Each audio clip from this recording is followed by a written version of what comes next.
The fluorescent lights buzzed overhead in the juvenile courtroom as 12-year-old Damon shuffled through the heavy wooden doors.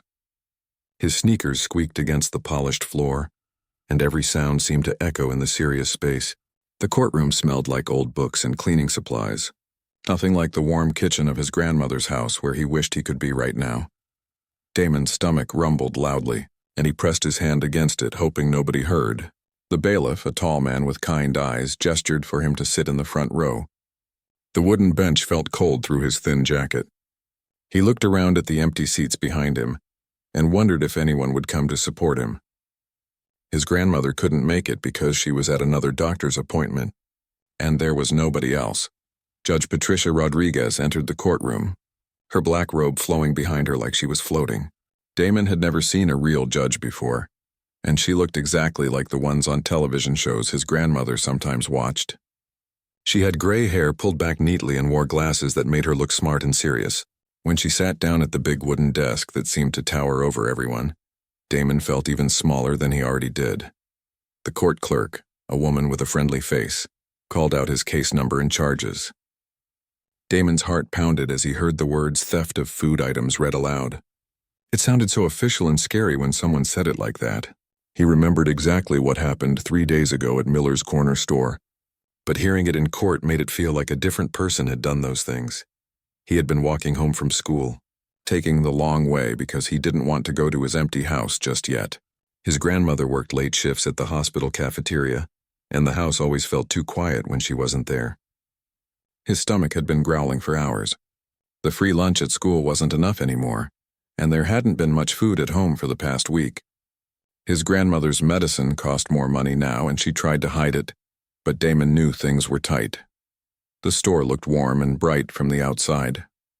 Through the window, he could see rows of sandwiches wrapped in clear plastic, fresh fruit in colorful displays, and bags of chips that seemed to call his name. He had $2 in his pocket from collecting cans, but he knew it wouldn't buy much. The automatic doors opened with a soft whoosh, and the smell of fresh bread made his mouth water. Damon walked slowly through the aisles, pretending to look at everything while his stomach twisted with hunger.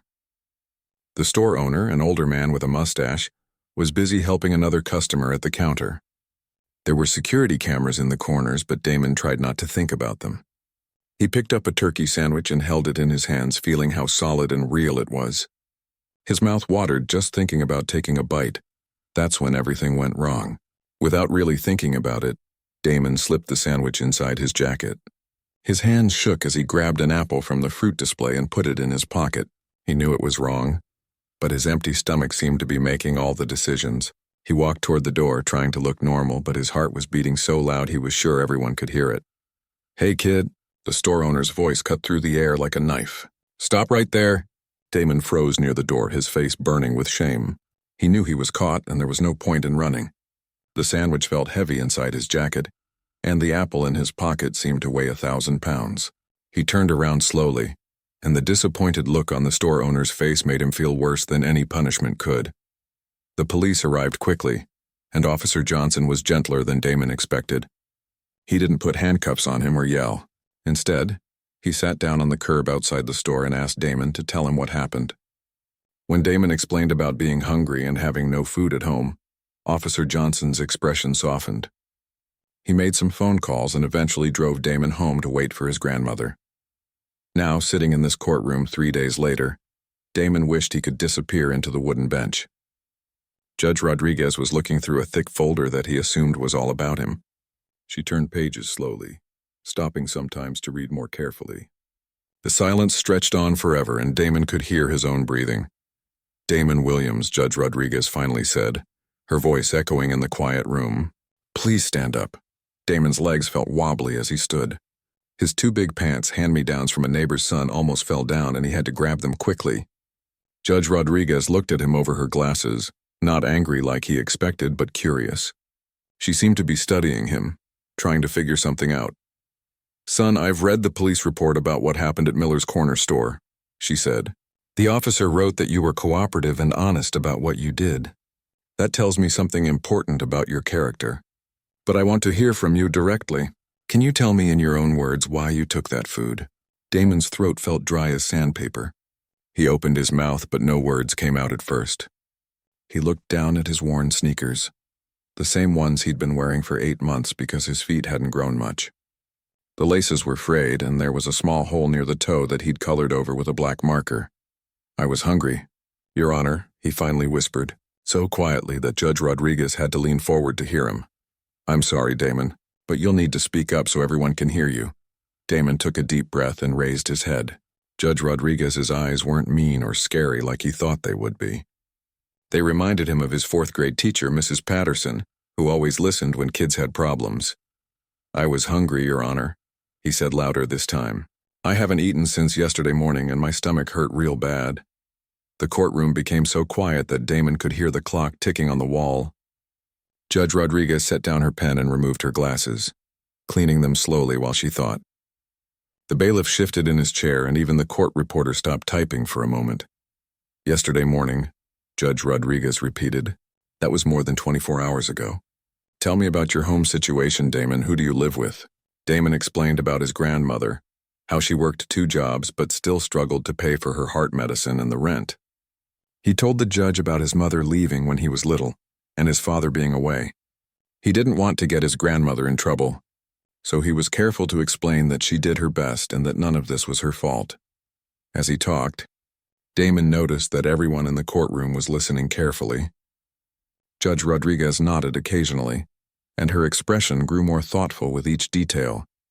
When he finished speaking, she sat back in her chair and was quiet for a long moment. "Damon," she said finally, "what you did was wrong, and I think you understand that.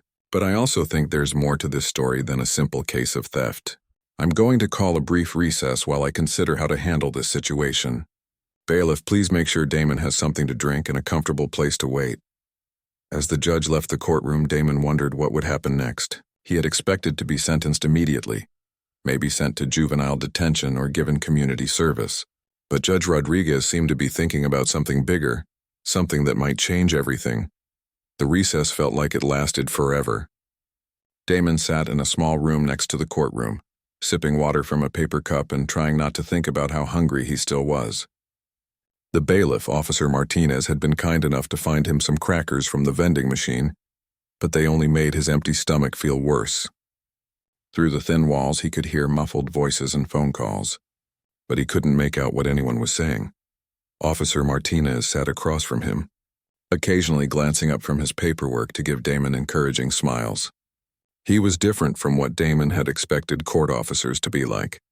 Instead of being stern and intimidating, he seemed more like a grandfather figure who genuinely cared about people.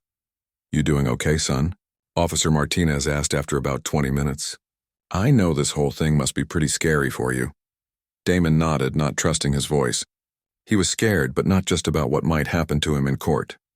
He was worried about his grandmother finding out that he'd been arrested. She had enough stress in her life without having to deal with a grandson who stole food. He imagined her face when she got home from work and found the court papers, and it made his chest feel tight.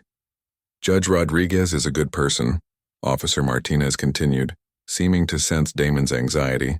"She's been working with kids for a long time, and she always tries to do what's best for them. Whatever happens today, I think you're going to be okay." Before Damon could respond, the door opened and a woman in a uniform stepped in. She was carrying a white paper bag that smelled incredible, and Damon's stomach immediately started rumbling again. "From Judge Rodriguez," the woman said simply, setting the bag down on the table in front of Damon. "She said to make sure you eat all of it." Damon looked at Officer Martinez, confused. "Is this... Am I allowed to?" "Go ahead, son. The judge ordered it specifically for you." With shaking hands, Damon opened the bag. Inside was a hot sandwich, still warm and wrapped in foil, along with a container of soup, an apple, and a small carton of milk. The smell that rose from the bag was the most wonderful thing he'd experienced in days, but he hesitated, unsure if this was some kind of test. "Judge Rodriguez wanted you to have a proper meal," Officer Martinez explained. "She's concerned about your situation, and she wants to make sure you're taken care of while we figure things out." Damon unwrapped the sandwich with careful hands, as if it might disappear if he moved too quickly. It was turkey and cheese on fresh bread with lettuce and tomato that looked crisp and perfect. When he took the first bite, he had to close his eyes because it tasted so good. He hadn't realized how much he'd missed the simple pleasure of eating until that moment. As he ate, Officer Martinez told him stories about other kids who had come through Judge Rodriguez's courtroom over the years. He talked about a girl who had been caught stealing school supplies because her family couldn't afford them, and how the judge had connected her with a program that provided free materials for struggling students. He mentioned a boy who had been acting out at school because he was dealing with problems at home, and how Judge Rodriguez had helped find him counseling and support. The thing about Judge Rodriguez, Officer Martinez said, is that she doesn't just see the crime. She sees the whole person, and she tries to understand what led them to that moment. That's pretty rare in this world. Damon was halfway through the sandwich when the door opened again, and a woman he didn't recognize stepped in. She was wearing a professional-looking suit and carrying a folder, but her smile was warm and genuine. "Hi, Damon," she said, extending her hand. "I'm Linda Chen, and I'm a social worker.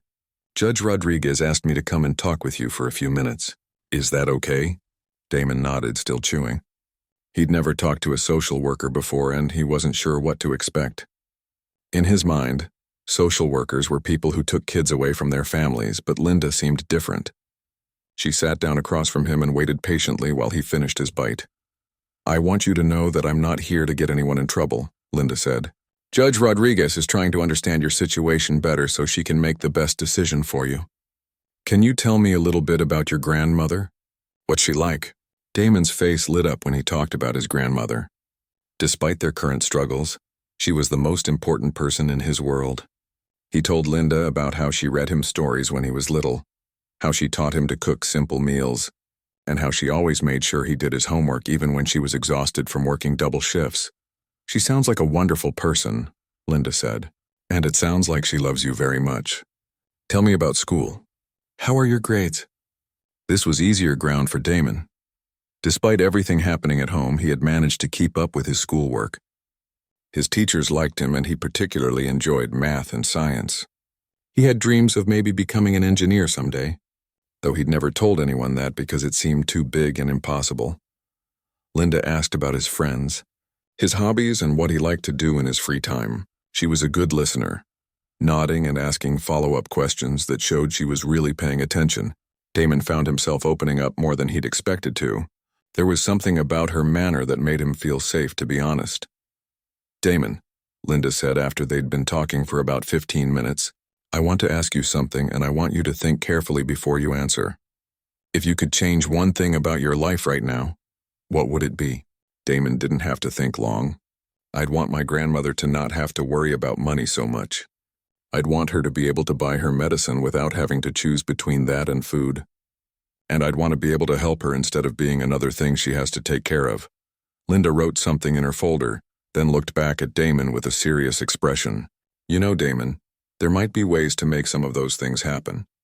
Judge Rodriguez is working on something right now that could help not just you, but your grandmother too. Would you be open to that?" Before Damon could ask what she meant, Officer Martinez knocked on the door frame. "They're ready for you back in the courtroom, son." Damon's stomach, now pleasantly full for the first time in days, did a little flip of nervousness. He gathered up the remnants of his meal and followed Officer Martinez back into the formal courtroom. Judge Rodriguez was already at her bench, but something about her demeanor had changed during the recess. She looked more determined, like she had made an important decision. As Damon took his seat in the front row, he noticed that there were now several other people in the courtroom who hadn't been there before. A man in a chef's uniform sat in the back row, along with a woman in a business suit who was taking notes. Linda took a seat behind the prosecutor's table, and Officer Martinez returned to his position near the judge's bench. "Damon," Judge Rodriguez said, "please stand up again." This time Damon's legs felt steadier as he rose. The good meal had given him energy, but more than that, the kindness that everyone had shown him during the recess had given him hope that maybe this day wouldn't end the way he'd feared. "During our recess, I made several phone calls," Judge Rodriguez began. "I spoke with your school principal, who had nothing but good things to say about you. I talked with your grandmother's doctor, who confirmed that she's been struggling with medical expenses. And I consulted with some colleagues about what options we might have for your case." Damon held his breath, waiting for what came next. "What I'm about to propose is unusual," the judge continued. In fact, it's something that's never been done in this courtroom before. But I believe that extraordinary circumstances sometimes call for extraordinary solutions. And Damon, I think you might be exactly the right person for an extraordinary opportunity. The chef in the back row leaned forward slightly, and Damon wondered what role he played in whatever Judge Rodriguez was planning. The air in the courtroom felt charged with possibility, like something important was about to happen that would change everything.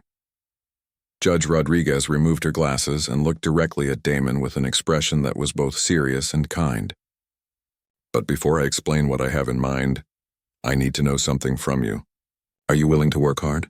Are you ready to prove that today's mistake doesn't define who you are or who you can become? Damon's voice came out stronger than he expected. Yes, Your Honor, I am.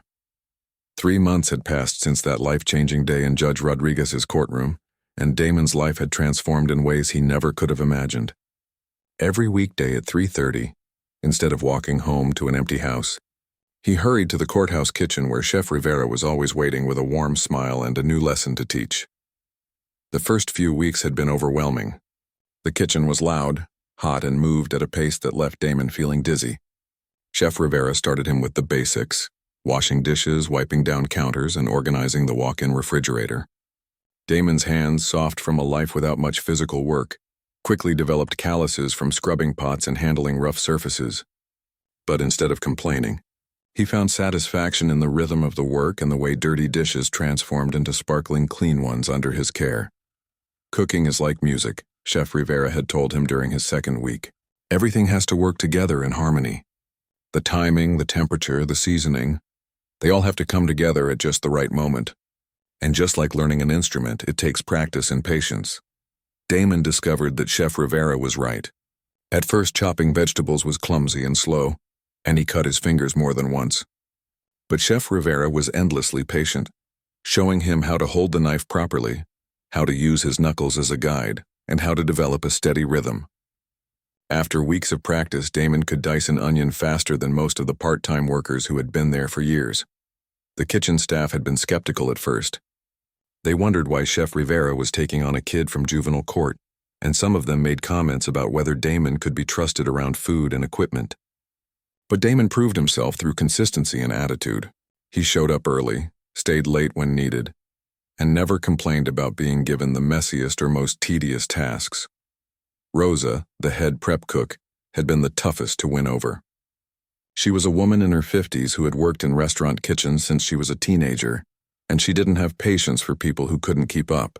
But one busy Friday afternoon, when the kitchen was swamped with orders and running behind schedule, Damon noticed that Rosa was struggling to keep up with chopping vegetables while also managing 3 different sauces on the stove. Without being asked, Damon jumped in and started working on the vegetable prep with the speed and precision that weeks of practice had given him.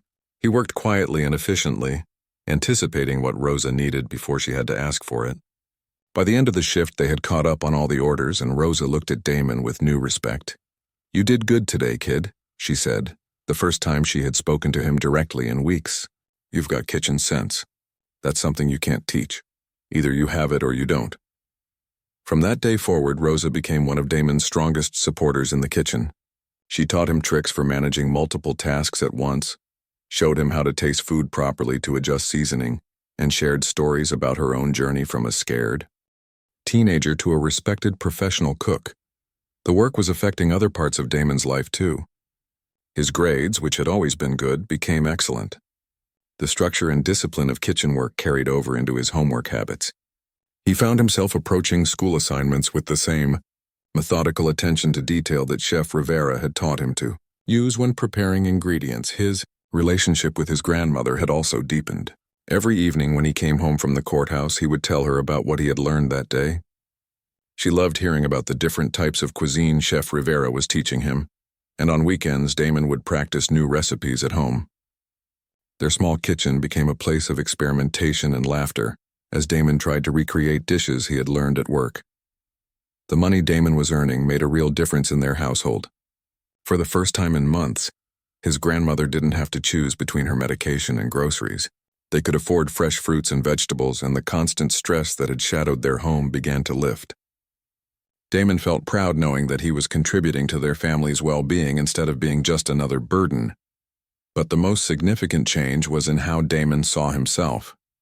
Before the program, he had felt powerless, like his life was something that happened to him rather than something he could control. Now every day brought new challenges that he could meet and overcome.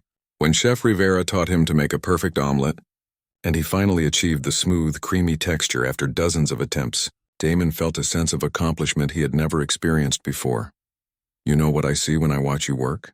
Chef Rivera said one afternoon as they cleaned up after the lunch rush.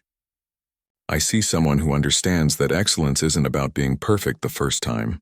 It's about caring enough to keep trying until you get it right." Judge Rodriguez had kept her promise to monitor Damon's progress. She stopped by the kitchen once a week, not in her formal robes but in regular clothes, looking more like a concerned aunt than a stern judge. She would watch Damon work for a few minutes, chat with Chef Rivera about his development, and always made sure to speak with Damon directly about how he was feeling and what he was learning. "I have to admit," she told Chef Rivera during one of these visits, "when I first proposed this program, I hoped it would work, but I wasn't sure. Watching Damon grow over these past few months has been one of the most rewarding experiences of my judicial career." Linda, the social worker, had also become a regular presence in Damon's life. She had helped his grandmother navigate the paperwork for assistance programs that reduced the cost of her medications, and she checked in with both of them regularly to make sure the new arrangement was working well for their family. Damon had been worried that having a social worker involved would feel intrusive, but Linda had a gift for making her support feel natural and welcome, rather than like supervision.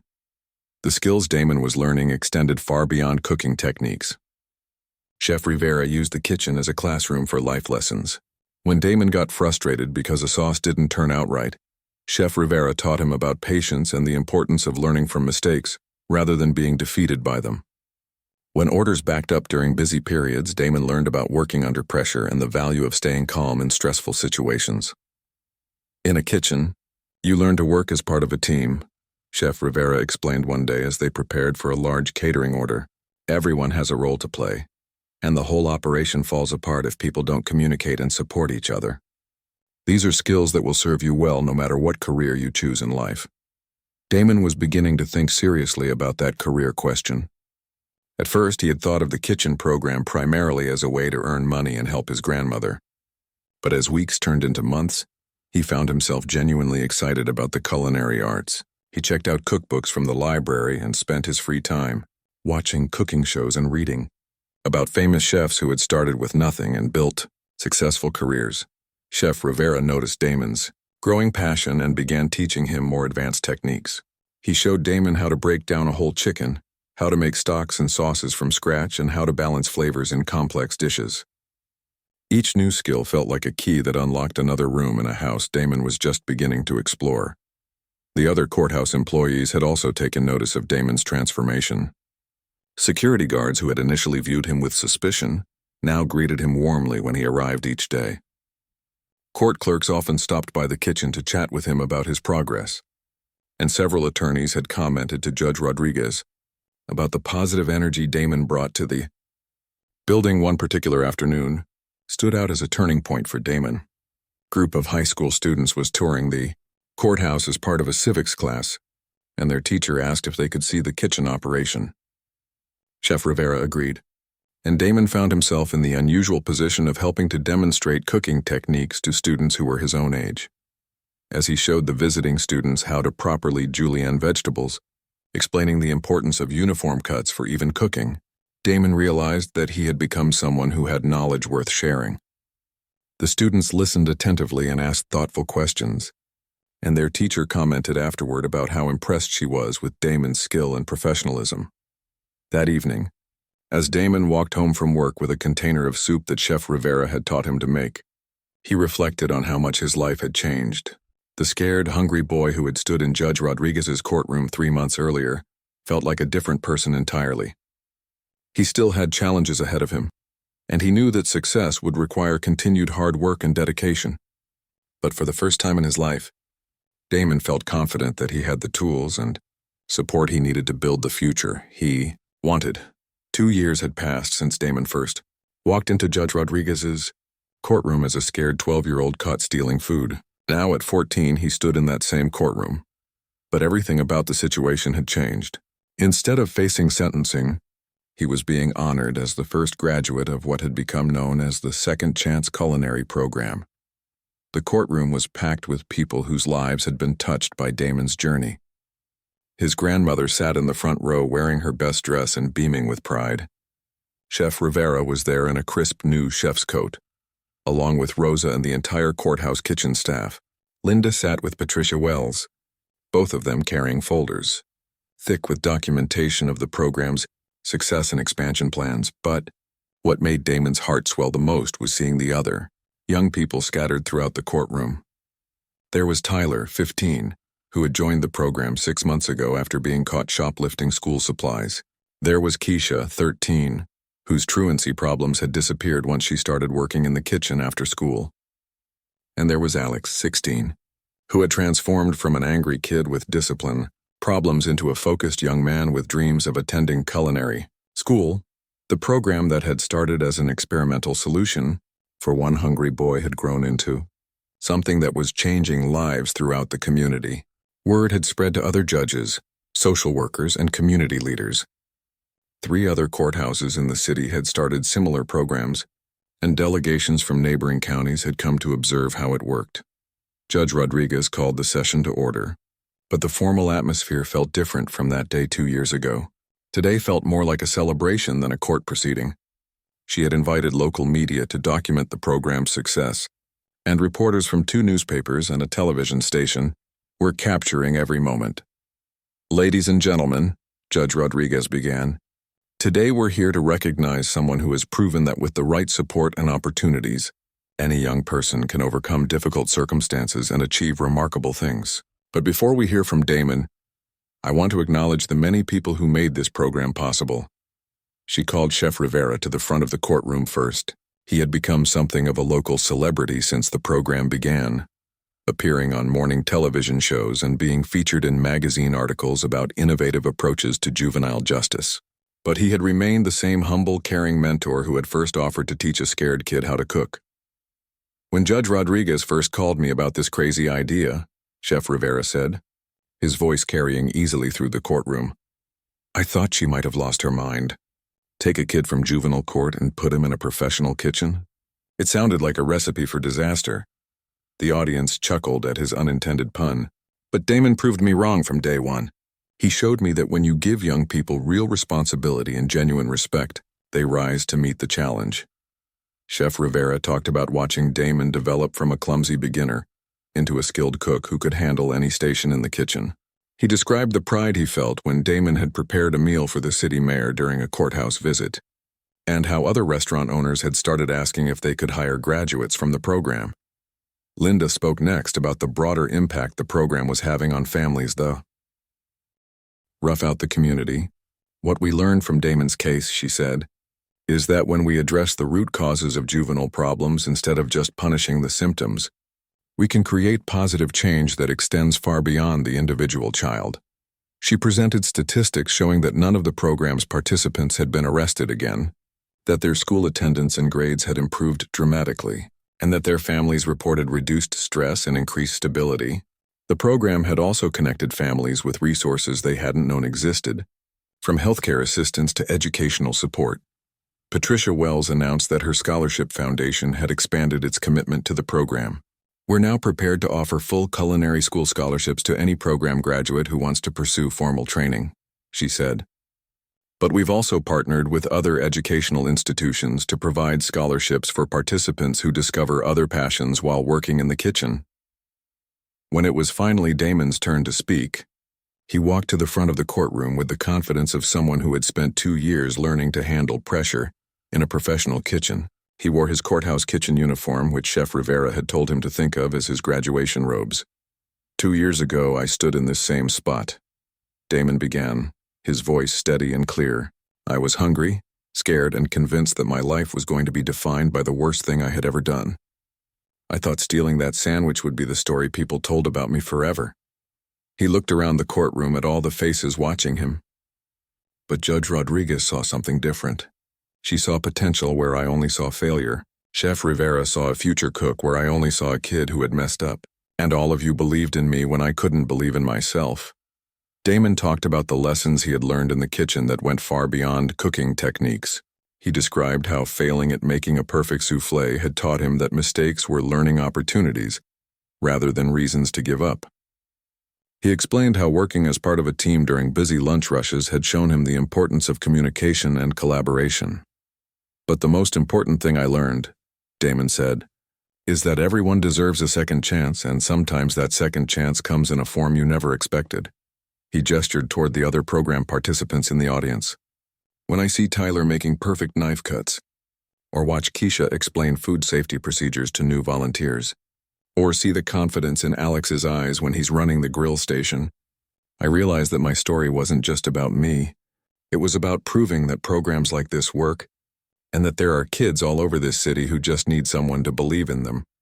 Damon announced that he had been accepted into a prestigious culinary arts high school on a full scholarship, where he would spend half his day in regular classes and half in professional kitchen training. After graduation, he planned to attend culinary school and eventually open his own restaurant. "But my restaurant won't just be about serving good food," he said. "It's going to be a place where young people like me can learn skills, earn money, and discover that their past doesn't have to determine their future." Judge Rodriguez wiped away a tear as she listened to Damon speak. When he finished, she stood up and walked around to the front of her bench again, just as she had done 2 years earlier when she made the offer that changed his life. "Damon," she said, "you've exceeded every expectation we had when we started this program. But more importantly, you've helped us prove that the justice system can be about restoration and opportunity rather than just punishment." She announced that the Second Chance culinary program was being expanded to serve 50 young people across the county, with funding from a combination of government grants and private donations. Local restaurants had committed to providing internship opportunities for graduates, and several had already hired former participants as permanent employees. "This program exists because one young man was brave enough to tell the truth about being hungry," Judge Rodriguez continued. "But it succeeded because that same young man was willing to work harder than anyone expected, to learn from his mistakes, and to help others along the way." The ceremony concluded with Damon receiving a certificate of completion from the program, a letter of recommendation from Chef Rivera, and a key to the courthouse kitchen, making him the first program graduate to be given permanent access to the facility where his new life had begun. As people began to file out of the courtroom, many of them stopped to congratulate Damon and to ask questions about the program. Parents inquired about how their own children might participate. Community leaders discussed plans for expanding similar programs to other areas. A documentary filmmaker asked if she could follow Damon's continuing journey for a film about innovative approaches to juvenile justice, but the moment that meant the most to Damon came when his grandmother approached him with tears of joy streaming down her face. She had watched her grandson transform from a child carrying the weight of the world on his shoulders into a confident young man with a bright future ahead of him. "I'm so proud of you," she whispered as she hugged him, "not just for what you've accomplished, but for who you've become." As the courthouse emptied and the formal ceremony ended, Damon found himself standing alone in the courtroom where his life had changed so dramatically. He thought about the scared boy who had stolen food because he was hungry, and he realized that in a strange way he was grateful for that desperate moment. Without it, he never would have discovered his passion for cooking, never would have learned that he was capable of achieving things he had never dared to imagine. Chef Rivera appeared beside him, carrying a wrapped package. "I have something for you," he said, handing Damon the gift. Inside was a set of professional chef's knives with Damon's name engraved on the case. "Every chef needs good tools," Chef Rivera said.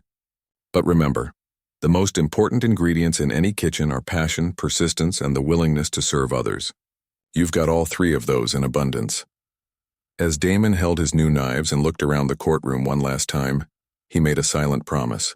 He would use the opportunities he had been given, not just to build a successful life for himself, but to create opportunities for other young people who might one day stand where he had stood, hungry and scared and convinced that their mistakes defined them. The Second Chance culinary program had started with one judge's willingness to see potential instead of just problems, one chef's decision to take a risk on an unknown kid, and one boy's determination to prove himself worthy of the chances he had been given.